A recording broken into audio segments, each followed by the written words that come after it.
তো সবেমাত্র আমরা মালদা বাইপাসের মধ্যে উঠে পড়েছি, আগাচ্ছি বাইপাস দিয়ে। এই হচ্ছে আজকের আবহাওয়া, মালদা বাইপাস। একজন অপেক্ষা করছে আমার জন্য সামনে, বন্ধু।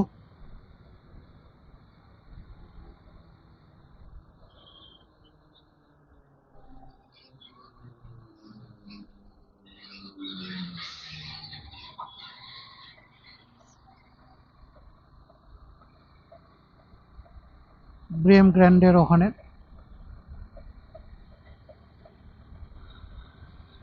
তো বিএম গ্র্যান্ড কোথায় আমি তো ঠিক বুঝতে পারছি না, ম্যাপে দেখতে হবে।